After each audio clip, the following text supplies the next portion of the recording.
Okay, hello everyone. Now I want to talk a little bit about maxima and minima of functions. So I'm just going to play a little animation here. So if this particle is moving along the curve 1/3 x cubed minus 9x, and I asked you to find like the local maxima and local minima of that particle as time is moving, I think you guys would be able to look at the curve and circle the local max and local min right away. So I'm going to stop this.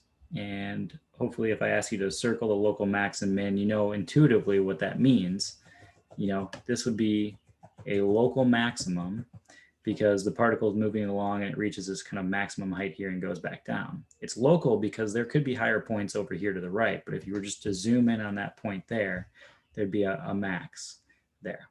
And if I asked you to find a local min, you'd say, well, it's somewhere around here.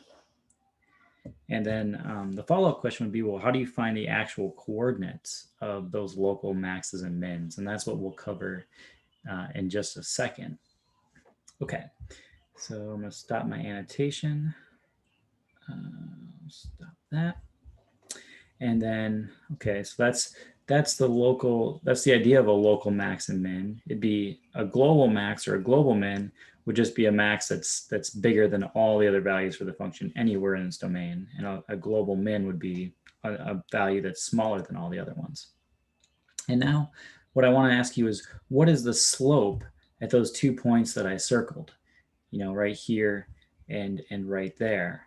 Well, we know the slope is the derivative, right? And so if I label the slopes, you can see that when I play this slider, that the slope was close to 0 there. Hold on. When I get close to max, the slope was close to 0. And when I get close to a min, the slope was also close to 0. I wish I could wind that back a little bit. I'll wind it back to there. So it looks like right when we hit our minimum value, the slope is 0.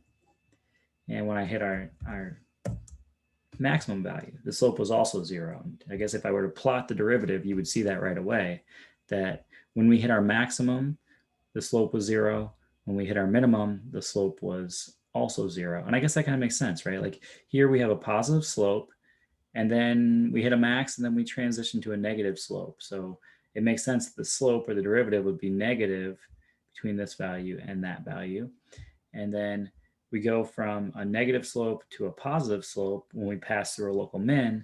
And so it makes sense that the slope would be 0 there at the local minimum as well. And that's kind of like the first half of this section is just saying, okay, if you want to find a local max or min, what you should do is take the derivative and set it equal to 0 and solve, and that'll give you the x coordinate of the local max or min. And that's true for pretty much any continuous function, at least any differentiable function.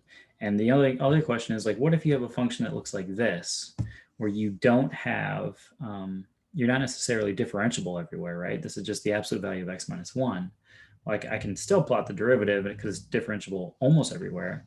And let's see what happens. I mean, again, you would have no problem circling where the local min is here, right? It's right there, right? And look at what happens to the slope of the curve. It's negative and then it's positive, and it just isn't differentiable right there at that little cusp or that corner. And so that's the other part of the local max or min theorem, is that if you're not differentiable, if f prime of some value is undefined, then you could also have a local min or max. And so that's the second half of the theorem. So basically what I'm saying is, like, the values you need to find if you want to figure out where a max or min is are the values where the derivative is either 0 or undefined. And we'll do a video of that, an example of that in a second. So that's the first video. Thank you for your time. Hopefully this gives you some intuition on what we're trying to do. We're trying to find local maxes and mins. And to do that, we're going to use the derivative.